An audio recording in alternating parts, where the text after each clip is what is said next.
Kunja Vihari Jaya Radha Madhava Kunja Vihari Radha Madhava Kunja Vihari Jaya Radha Madhava Kunja Vihari Gopijana Vallabha Girivaradhari Gopijana Vallabha Girivaradhari Gopijana Vallabha Girivaradhari Jaya Gopijana Vallabha Girivaradhari Yashodanandana Gagadana Ranjana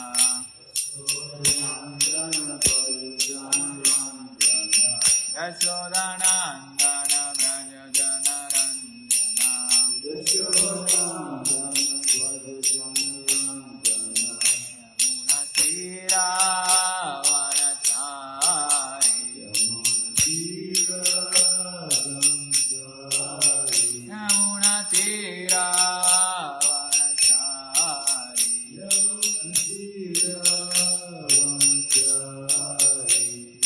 Radha Madhava Kunja Vihari Jaya Radha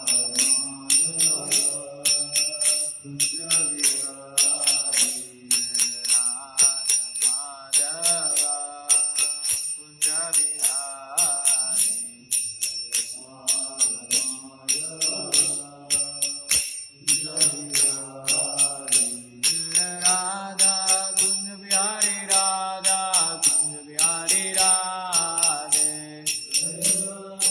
Kunja Vihari Radha Kunja Vihari Radhe Jaya Radha Kunja Vihari Radha Kunja Vihari Radhe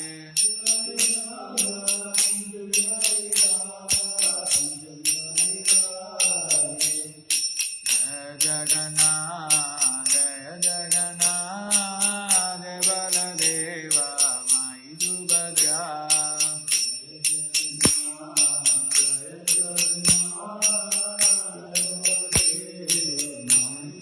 Jaya Srinath Ji Jaya Balagopal Srinath Ji Jaya Giri Govardhan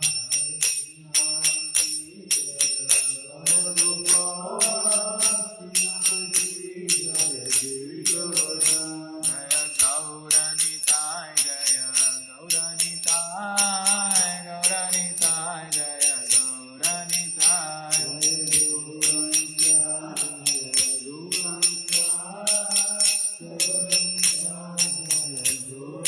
Jaya Jaya Prabhupada Prabhupada Prabhupada Jaya Jaya Prabhupada Jaya Jaya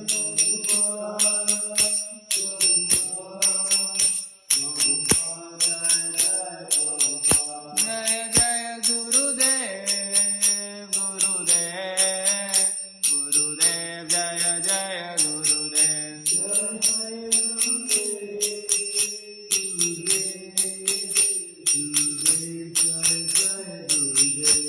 Jai Gaur Hari Bol Hari Bol Hari Bol Jai Gaur Hari Bol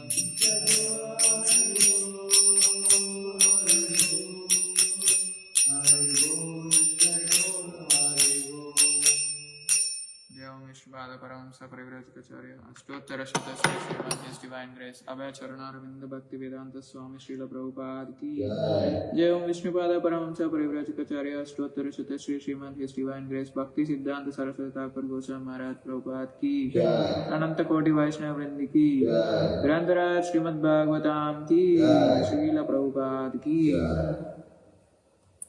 Om Namo Bhagavate Vasudevaya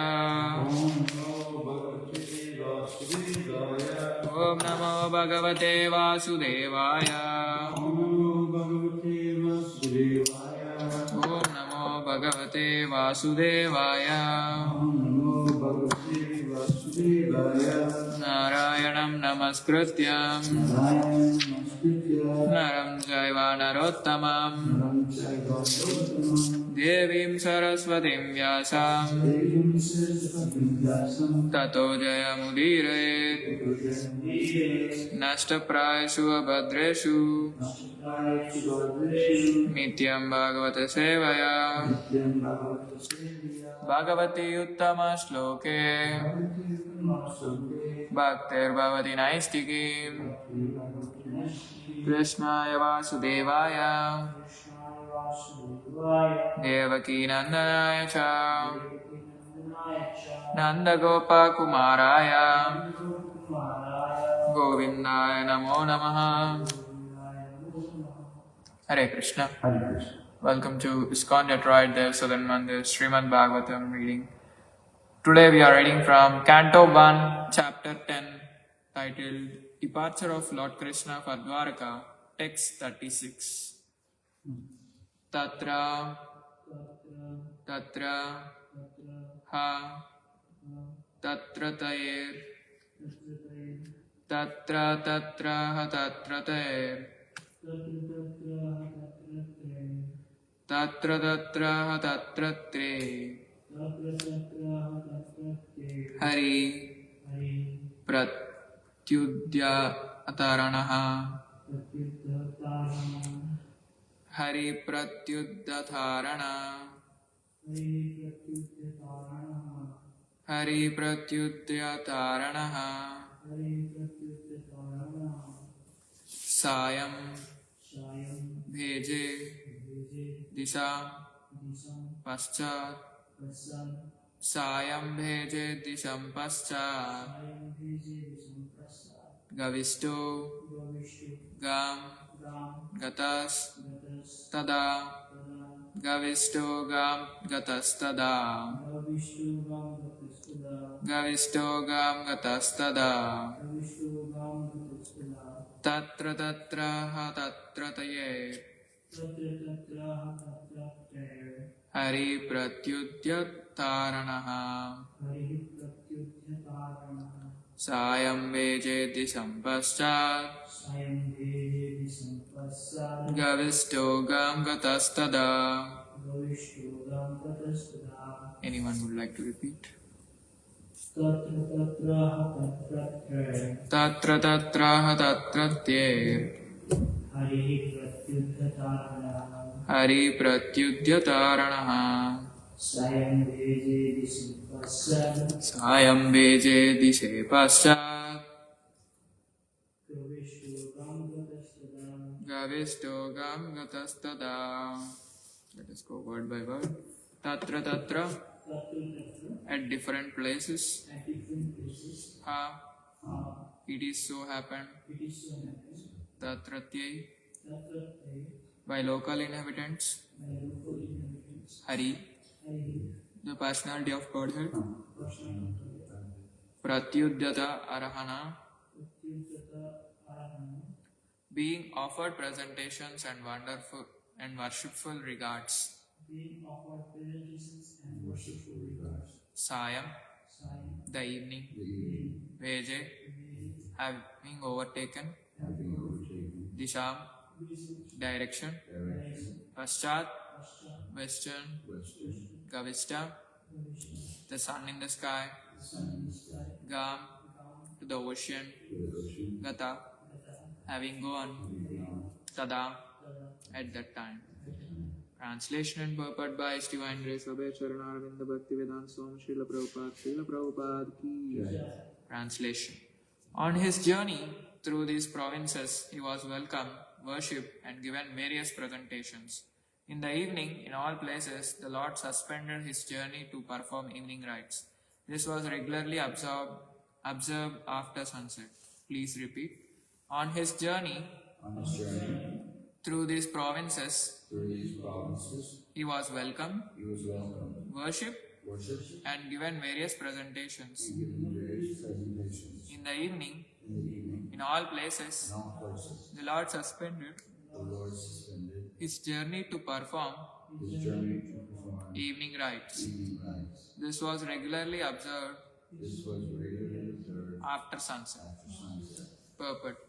It is said here that the Lord observed the religious principles regularly while he was on the journey.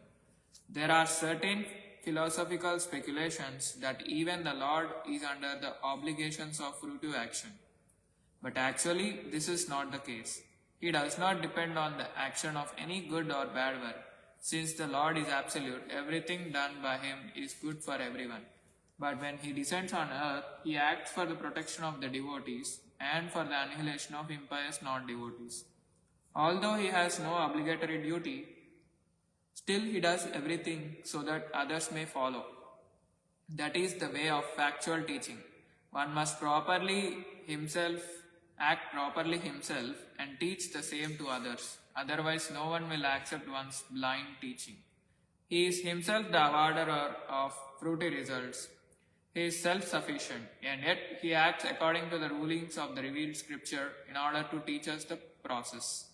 If he does not do so, the common man may go wrong, but in advanced stage, when one can understand the transcendental nature of the Lord, one does not try to imitate him. This is not possible.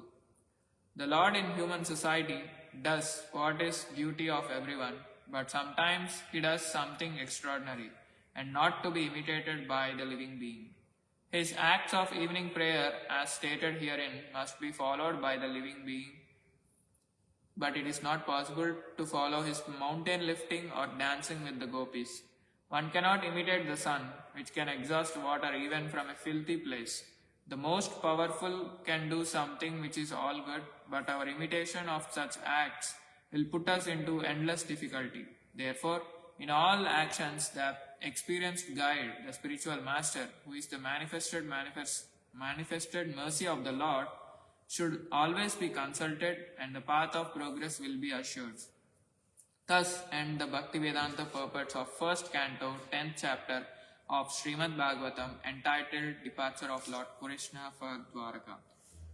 Om Ajnanatimirandasya Jnananjanashalakaya Chakshurunmilitam Yena Tasmai Shri Gurave Namaha Shri Chaitanya Manobishtam Sthapitam Yena Bhutale Swayam Rupa Kadamahyam Dadati Swapadantikam Vandeham Shri Gurum Shri Yuta Padakamalam Shri Gurun Vaishnavamshram Shri Rupam Sagrajatam Sagana Raghunatanvitam Tam Sajivam Sadvaitam Savadudam Parijana Saitam Krishna Chaitanya Devam Shri Radha Krishna Padam Sagana Lalita Shri Vishakanvitamscha He Krishna Karuna Sindhu Dinabandho Jagatpate Gopesha Gopika Kanta Radha Kanta Namostute Tapta Kanchana Gaurangi Radhe Vrindavaneshwari Vrishabhanu Sute Devi Pranamami Haripriye Vancha Kalpatarubhyascha Krupa Sindhubhya Evacha Patitanam Bhavanebhyo Vaishnavebhyo Namo Namah Namam Vishnu Padaya Krishna Prestaya Bhutale Srimate Bhaktivedanta Swami Niti Namine Namaste Saraswate Deve Gauravani Pracharine Nirvishesha Shunyavadi Paschatya Deshatarine Jai Shri Krishna Chaitanya Prabhu Nityananda Shri Advaita Gadadara Srivasadi Gaura Bhakta Vrinda Hare Krishna Krishna Krishna Hare Hare Hare Rama Rama Rama Hare Hare.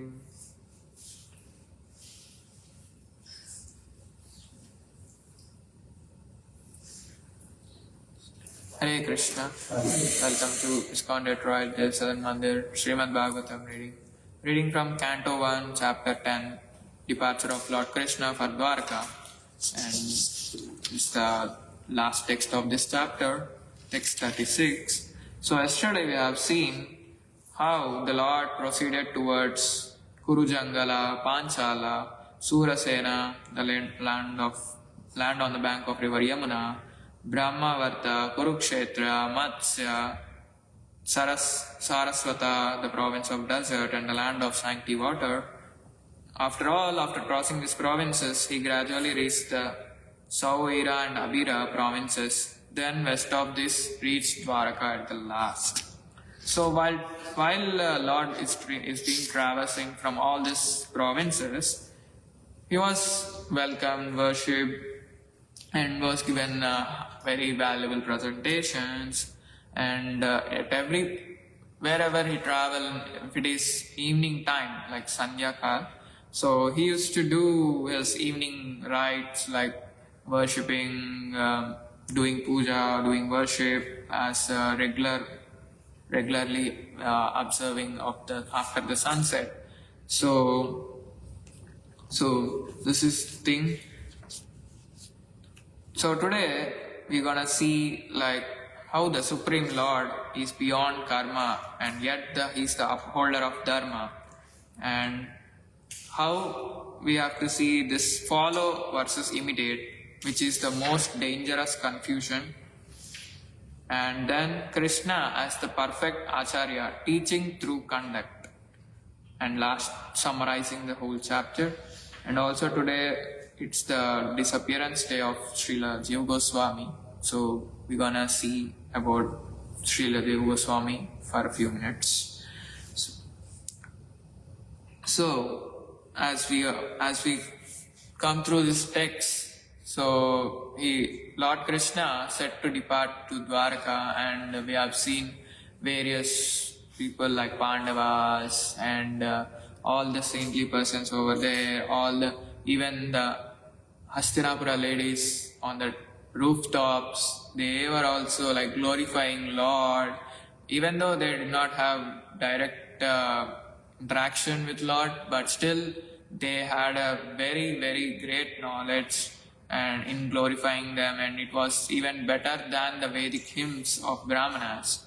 So, and after all, Lord is said to depart, and he was traversing from various provinces, and even many people accompanied him through a certain distance of that border of the Hastinapur, and later Krishna addressed them to get back to their kingdom, and he proceeded further. So this is the emotional climax of Lord Krishna's stay in Hastinapura, because everyone felt the separation, and everyone was very intimately attached to Lord Krishna. So when your dear ones, like whoever you attach with, if they leave for even a short period of time, you feel the separation. So the pain of separation is felt by the devotees here, and what to speak of the association of Supreme Lord, who is the supreme controller of this entire cosmic manifestation. If he sets to depart from that place, everyone felt the pain and grief. So Sukadeva Goswami intentionally slows down this narrative, and this text focus shifts from devotional ecstasy to daily conduct of the Lord. Even Supreme Lord Krishna has performed his daily rites, like daily duties in the evening after sunset. So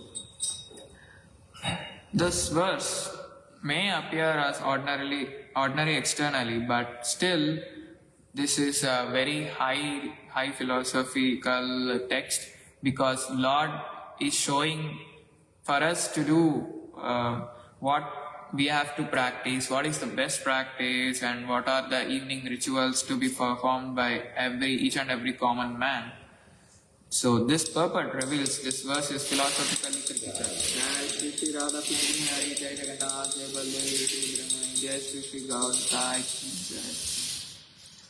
So this also resolves confusion about many things like God, karma, duty, imitation, and leadership. So the main focus of this verse is Krishna is the Supreme Personality of Godhead, and he is independent of everything in this material world, and he is beyond the obligations, rules, prescribed rules from scriptures, or he is beyond all this, because he is the one who has created all this, and he is the creator. Yet he voluntarily follows the dharma just for the benefit of humanity, just to show that how to perform these rites and what is the best method to perform and what is the best time to perform. He just showed by his own example. So even in Bhagavad Gita, Krishna says like, whatever a great man does, common men follow. So that's the reason that's also one of the reason he asks Arjuna to fight the war and not to skip the war and leave that place. So first comes first is why the Supreme Lord, how the Supreme Lord is beyond the karma but still the upholder of dharma. So this philosophical misconception addressed in the purport, like some may think that God is bound by pious and impious reactions, but he is beyond, he is aloof from this material world, he is aloof from karma, he doesn't have any karma on him. Whatever he does, because he is absolute, whatever he does is also good for everyone, not only for himself, but it is for the welfare of entire material world, entire human society.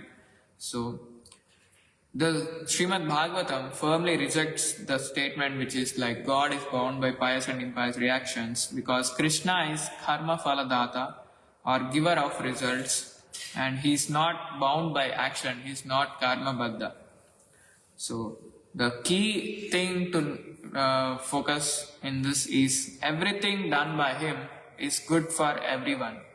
He is like, we generally term this loka kalyanam. So whatever done by the Lord, whatever transcendental leelas and whatever simple pastimes also, whatever he does, it not only gives pleasure to the residents of Vrindavan, but also it gives an immense pleasure to all the people in the material world, all the devotees and non-devotees as well.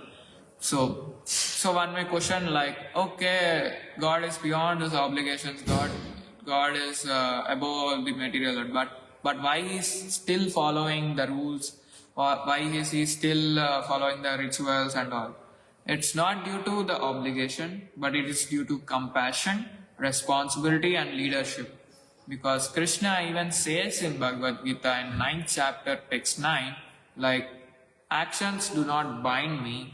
And in 4th chapter, he says to Arjuna, no work affects me, nor do I aspire for fruits. So, we do our work by expecting some results out of it. But the ideal thing is like, whatever we have done, we have to work for the satisfaction of Lord Vishnu, or we see in Bhagavad Gita, Bhoktaram Yagna Tapasam. So Yagna means Lord Vishnu.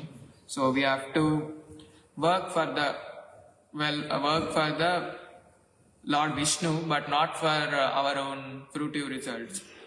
And whatever the results that we acquire from the work that we do, we just offer it to him again, Lord Vishnu. Whatever good or whatever bad, whatever you get out of your own work, we just have to offer it to Lord Vishnu. So Lord Vishnu, this is my results of my work. So please accept this as my offering.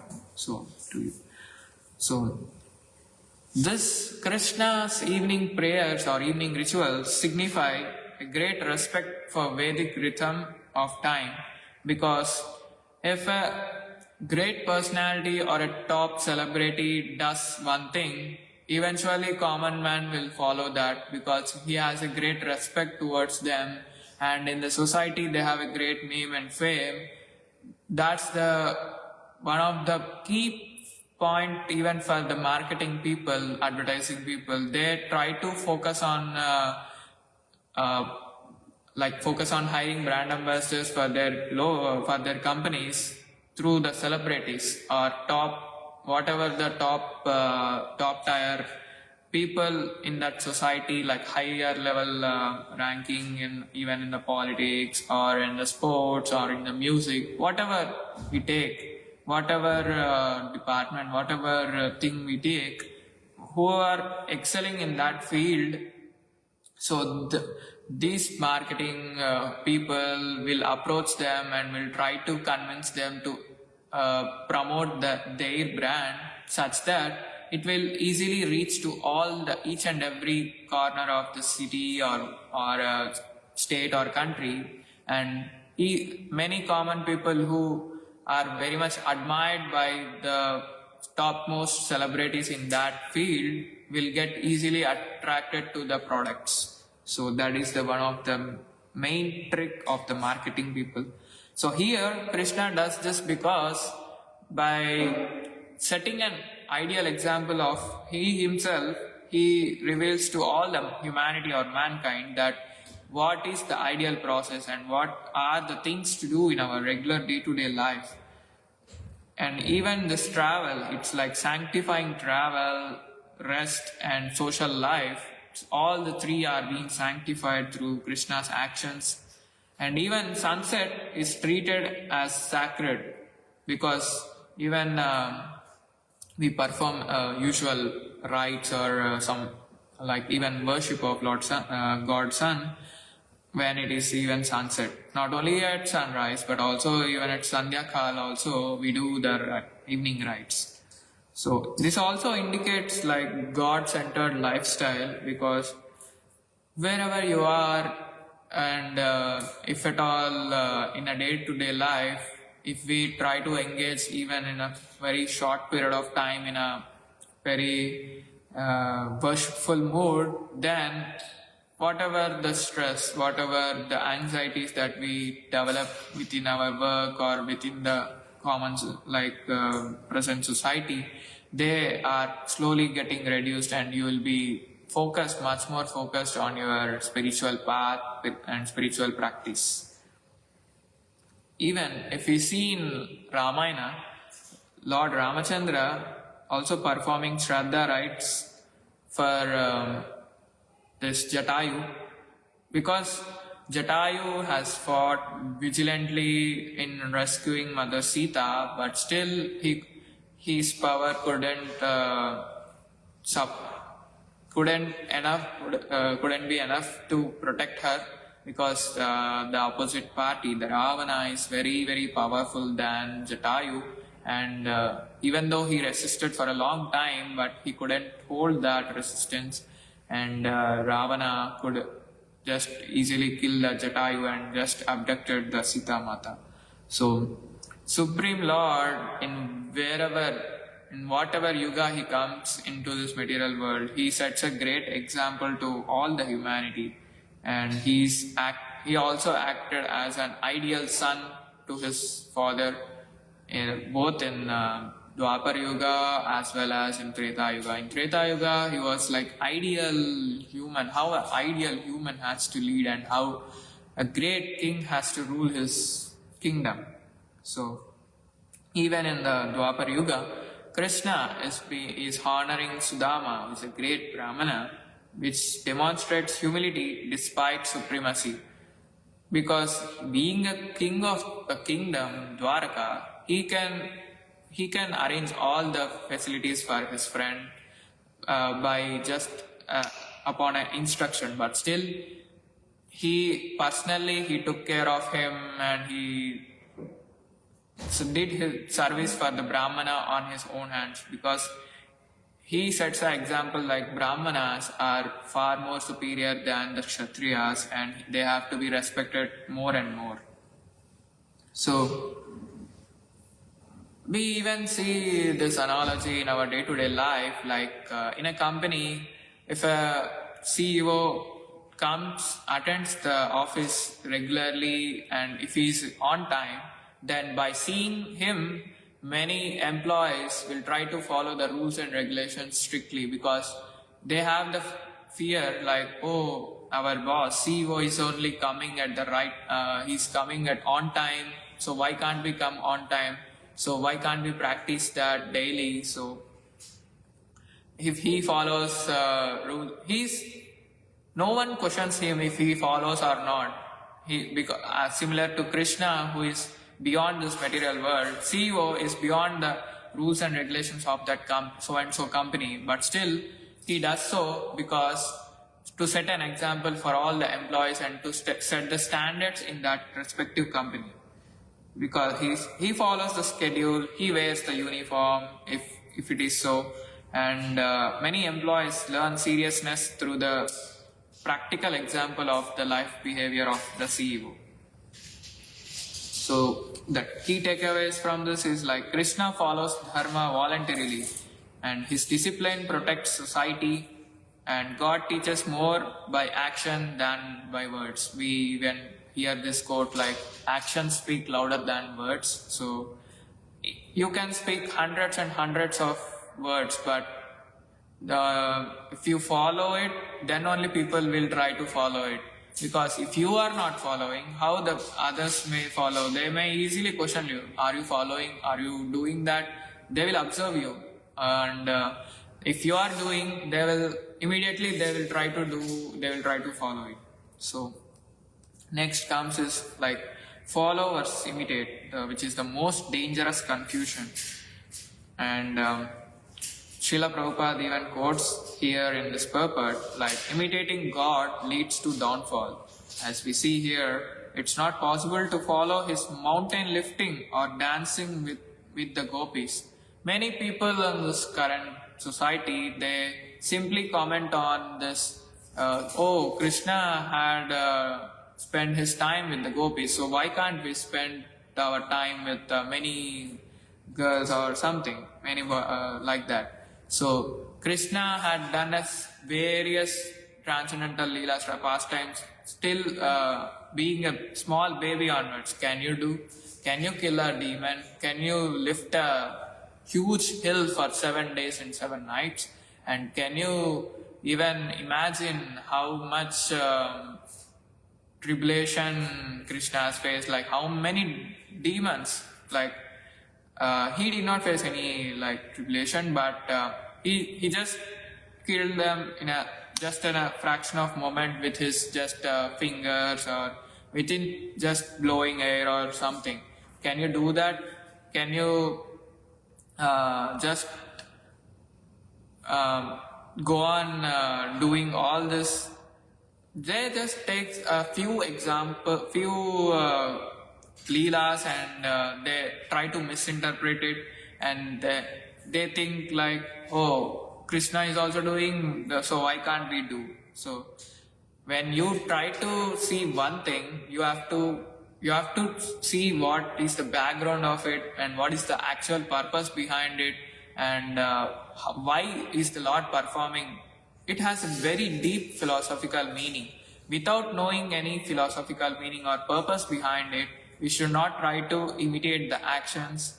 And there are two categories of divine actions, like human-like anushilaniya and God-like anukaraniya.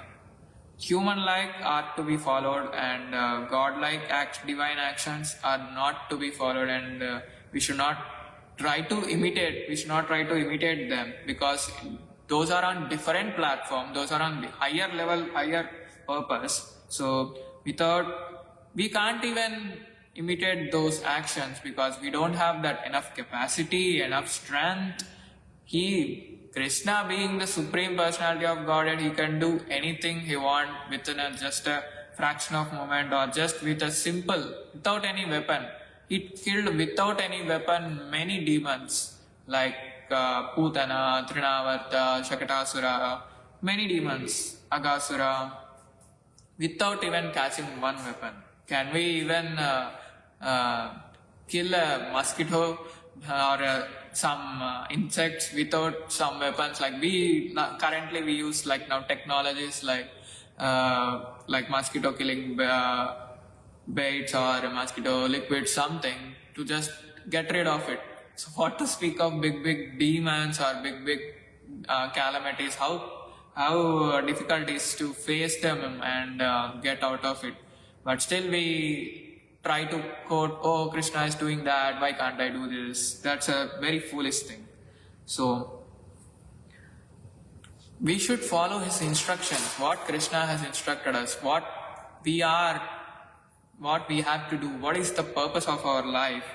And even in the upcoming cantos, in 10th canto, Krishna says like, one should not imitate even in the mind. even in the mind also we should not think of doing those actions or leelas, which are transcendental leelas. When our actions are not the transcendental, it's a conditioned or limited to material world. But Krishna is like beyond this material world, and he's the Supreme Personality of Godhead, and his leelas are absolute and transcendental. And even if we take the case of Chaitanya Mahaprabhu, who is Supreme Lord himself in the mood of Srimati Radharani, he descends to this material world as a great devotee, and he sets an example like how a devotee has to lead his life and what are the practices, and he reveals in his Siksastakam how to behave, and how well to develop the attachment for holy name, and he has come for his mission of spreading his holy name. And despite his being Krishna, he followed strict sannyasa rules, avoided women, and even daily chanting discipline, his sadhana, everything is in perfect condition. So, there's a common misconception like Rasa Leela used to justify immortality or sense gratification, but the philosophy behind the Rasa Leela is very deep, and it was not Krishna's desire for in that Leela to participate. It's the gopis who has immense selfless love towards Krishna, who desire to spend their time with Krishna. So Prabhupada strongly condemns this mentality of just justifying Rasa Leela as an immortal or something material sense gratificatory thing. So usual analogy like the electricity and child, we all know how electricity powers our household and many localities in the city. So even if a child, like knowingly or unknowingly, if he touches the socket, he is sure to get the effect of electric shock, and he sometimes may even got up in a death condition as well. So this power requires qualification. So how to deal with that, and how to be careful with that? It's similarly, if we try to see the transcendental leelas, if we try to study, if we try to see the glories of Lord, we have to be very careful in even in our thoughts, that we should not try to imitate, oh, Krishna is doing that, and oh, why can't I do? Even in the thoughts itself, it's not recommended to even think of the thoughts, because he is the absolute personality of God, and we are just a fragment of his version and part and parcel of him. So next comes as the Krishna as the perfect Acharya and teaching through the conduct. Because if we try to set an example, we have to follow it first. If we are following strictly, and if we are following it in a perfect way, then even if you say a word to other person, he will try to follow it easily, and if at all he has any inquiries, he can easily approach you by asking you, and by seeing you, many people will get inspiration, even if you don't speak to them, or even if you don't interact with them. Just by observing you, just by seeing your actions, what you do, what you are supposed to do, and many people absorb practical knowledge just by seeing others, observing. So that's the reason Krishna has established this principle like practice before preaching. So Krishna established this Acharya Leela, so how we have seen in the lives of our Goswamis and Acharyas, how they have set a great example to all of us by following rigorously the Krishna conscious process and highly devoted to Supreme Lord Sri Krishna, and their devotion is top notch. We cannot imitate them. Whatever the troubles they have faced, we don't have that capacity to face. Lord sees the capacity of the devotee or person, then only he gives that trouble to you. So what to speak of Srila Prabhupada, how many problems he has faced while coming from India to West. In USA, he has severe health issues, and there are no one to welcome him and even look after him over here. At that age of 69, he faced severe tribulation, but still he had dependent on Krishna, and Krishna and his spiritual master took care of him, and by taking care of him, he led the mission of spreading the message of Lord Chaitanya Mahaprabhu to the West and fulfilling his spiritual master's order, instruction.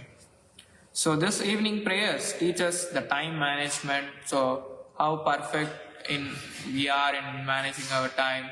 So morning till evening we work, and before we go to work, we try to finish we try to do our sadhana, we try to do our regular worship to the Lord, and then we go on to work, and then after coming back from work, we can do again evening rituals like evening puja or worship to the Lord. And also it also prioritizes our spiritual practices and gives a great importance to the spiritual practice in our day-to-day life. Even while being worshipped, Krishna does not abandon sadhana. He showed his example of performing sadhana, and through that great example, many people get inspired. Oh, we have to do this. Oh, this is a very important aspect of life. We need to carry out that in a great fashion. So, they will at least try to follow his instructions. They will try to engage themselves in the more and more devotional service. And Krishna even instructs in Bhagavad Gita in the last chapter, like in 1866, he says, abandon all varieties of religion, just surrender unto me, I will protect you, please do not fear, Arjuna. So he says to Arjuna, you can leave everything, you can just surrender unto my lotus feet, I will take care of you, I will protect you from all sinful reactions, do not fear. Also, Isopanishad says, Ishavashyam idam sarvam, all activities are meant for the Lord and for just to satisfy the Lord, not to satisfy our own whimsical senses, but just to satisfy or render service to the Supreme Lord, so that if He gets satisfied, then everyone will get satisfied eventually. So, even the role of spiritual master, Guru is, as mentioned in purport, he is the manifested state of mercy of the Supreme Personality of Godhead, and he protects from sahajiya mentality and overconfidence. And Guru, by his own example, he reveals to all his disciples and other devotees that he sets an example, perfect example, so how to lead a good life and how to protect our devotional life, devotional service, or how to develop the mood, the loving nature to the Supreme Personality of Godhead, and how to be in association of great devotees. So they set a live example for us. If we try to see or read through the Prabhupada Leelamrita biographies of our Acharyas, it is clearly evident that how strictly they followed the sadhana, worshipping, and even though if they work, but they try to balance everything in their day-to-day life. So, spiritual master acts as a bridge between us in this material world and Supreme Lord Shri Krishna. He elevates us to the platform of divine platform, and he clears our path going back to Godhead. He risks his own life for our sake, because he doesn't have to do, like in the case of Srila Prabhupada, he doesn't have to write so many books, because he is already a great devotee. He is in a perfect renounced stage, but still he tried to enlighten us, he tried to motivate us, he tried to share the knowledge with all of us in the language of English. So he rigorously translated all the scriptures which are in Sanskrit, like Shrimadbhagavatam, Bhagavad Gita, Chaitanya Charitamrita, in order to uplift the humanity which is in the coming generations. And also this knowledge has to be spread, this knowledge has not to be stopped, and this knowledge has not to be having any barriers within. So the key takeaways here are: Krishna teaches through discipline, Guru is an essential safeguard for all of us, and Bhakti thrives on obedience. So now we're gonna see Srila Jiva Goswami's a small brief part of Srila Jiva Goswami's life story. Sri Sanatana, Sri Rupa and Sri Vallabha were three brothers, all employed in the service of Badshah Hussain Shah. Amongst the three, there was only one descendant, Sri Jiva. Having been rewarded richly by the Badshah for their services, their household life was very opulent. There was nothing lacking in whatever was necessary for the upbringing of the only son. So he lived a very rich, opulent life. The house was illuminated by the effulgence of child's golden complexion. His eyes were like the expanded petals of lotus. Every part of his body was graced with lustrous, radiant splendor. When Sri Gaurasundara came to Ramkeli, where they were living in that Hussain Shah kingdom, so Sri Jiva was blessed by having darshana of his worshipful Lord. Though he was just a baby at that time, placing the dust of his lotus feet on the child's head, Mahaprabhu indicated him to be the future sovereign preceptor of Gaudiya Sampradaya. Though he was only a child, Sri Jiva kept the form of the Lord which fascinates all the world within his heart. As he grew up, while eating, lying down in his dreams, while he was awake, at all times he would meditate on that form. Later on, when his father and uncles renounced their family life in order to be with Mahaprabhu, the only child, Sri Jiva, was left with his mother in the family palace at Fathiabad. Lying in her lap, which was wet with tears of separation, he gradually began to grow as the waxing moon. Seeing that, the mother and the child's face were always wet with tears. Their friends also fell under the shadow of sadness and only with great difficulty managed to assure their grief. Whenever Sri Jiva would remember his father and uncles or the lotus feet of Sri Gaura Hari, he would lose consciousness and fall to the ground. As he got a little older, Sri Jiva took up the worship of deities Sri Ramakrishna. He would carefully decorate them and offer bhoga and arati, serving them with his full attention. Even in his play, whatever games he played were connected with Sri Krishna's pastimes. Amazing. While studying under the local Panditas, he became proficient in grammar, poetry and rhetoric. Noting his great intellect, his teachers commented, "Such brilliance is not often found in a child so young as this. No doubt he will be a very highly souled, saintly person." Even while engaged in his studies, Jiva always thought of Sri Nitai Gauranga. Once he saw in a dream that Sri Ramakrishna had taken the forms of Nitai Gauranga and were dancing. Bhakti Rasamrita Sindhu 1.732. Giving him the dust of their lotus feet, the two lords then disappeared. Having seen such wonderful dream, Sri Jiva was consoled somewhat. Then he began to think, when will I able to crawl out of this well of family life and devote my full time and energy myself to serving these two most magnanimous lords? But he was the only son of the family. Only in his company could his mother forget somewhat the pangs of separation in her heart. When Sri Jiva learned that his father had given up his life on the bank of Ganga, he was completely unsettled. After that, his eyes were never dry. The family members and friends tried to console him, but to little avail. Family life had become the source of his utter sadness. Someone suggested to Jiva to go to Navadvipa and bath himself in the coolness emanating from the lotus feet of Lord Nityananda Prabhu, so that his body and mind burning with grief could be refreshed. Thus, Sri Jiva set a hour for set out for Navadvipa with a group of pilgrims. Bhakti Rasamrita Sindhu 1741.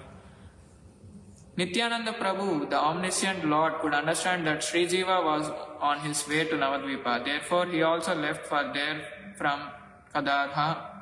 After a few days, Jiva arrived at Navadvipa. Seeing the beauty of that place, he was charmed.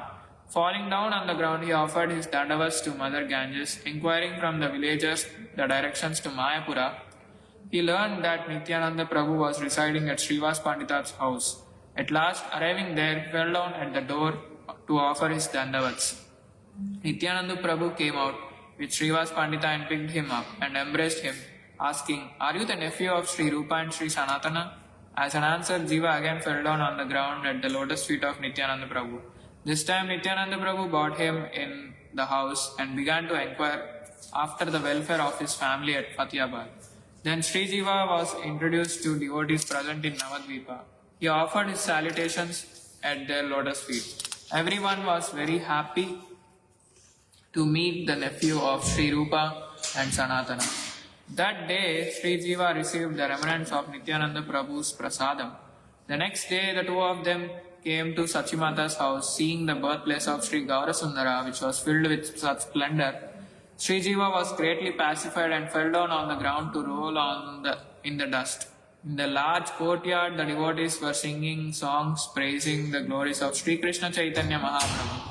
Seeing Nityananda Prabhu, everyone stood up and then fell down, offering their dandavats at his lotus feet. Then Jiva saw Sachimata sitting on the veranda, dressing in white with silk chadar around her shoulders. She looked radiant, the white of her hair blending with her white sari.